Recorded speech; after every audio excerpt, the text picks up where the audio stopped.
بسم الله الرحمن الرحيم. ذكر رحمة ربك عبده زكريا إذ نادى ربه نداء خفيا قال رب إني وهن العظم مني واشتعل الرأس شيبا ولم أكن بدعائك رب شقيا وإني خفت الموالي من ورائي وكانت امرأتي آقرا فهب لي من لدنك وليا يرثني ويرث من آل يعقوب واجعله رب رضيا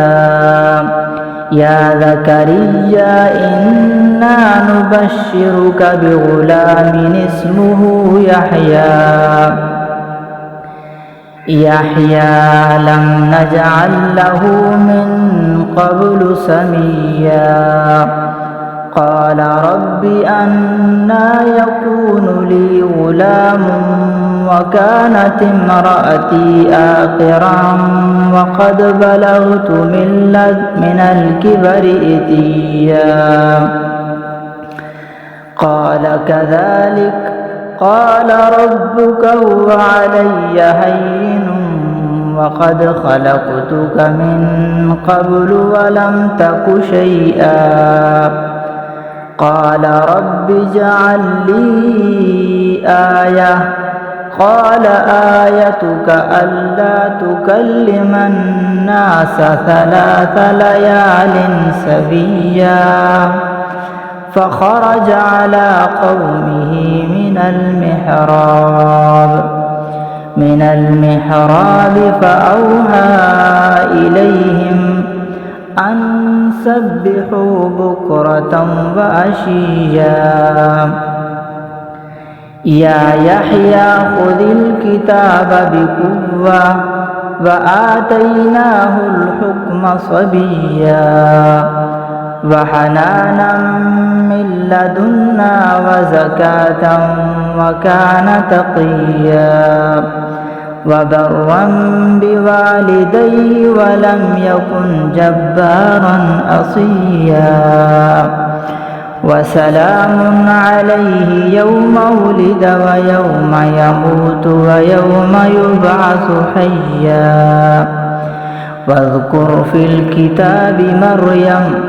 إذ انتبذت من أهلها مكانا شرقيا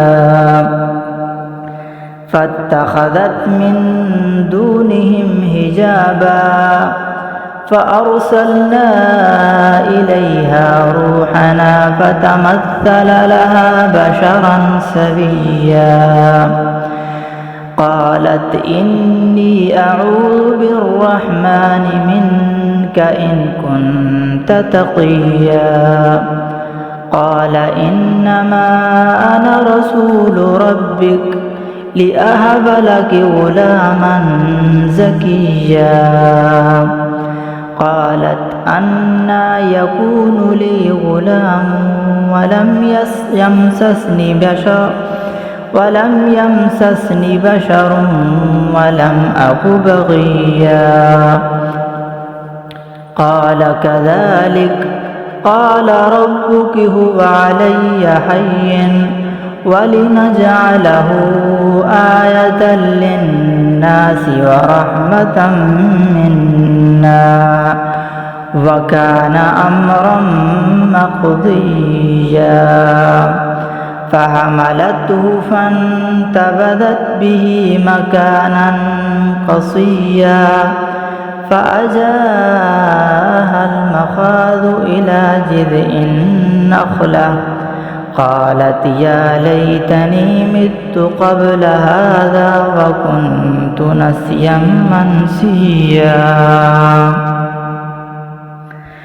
فناداها من تحتها ألا تحزني قد جعل ربك تحتك سريا وهزي إليك بجذع النخلة تساقط عليه رطبا جنيا فكلي واشربي وقري عينا فإما ترين من البشر أحدا فقولي إني نذرت للرحمن صوما فلن أكلم اليوم إنسيا فأتت به قومها تحمله قالوا يا مريم لقد جئت شيئا فريا يا أخت هارون ما كان أبوك امرأ سوء وما كانت أمك بغيا فأشارت إليه قالوا كيف نكلم من كان في المهد صبيا قال إني عبد الله آتاني الكتاب وجعلني نبيا وجعلني مباركا أينما كنت وأوصاني بالصلاة والزكاة ما دمت حيا وبرا بوالدتي ولم يجعلني جبارا شقيا والسلام علي يوم ولدت ويوم أموت ويوم أبعث حيا.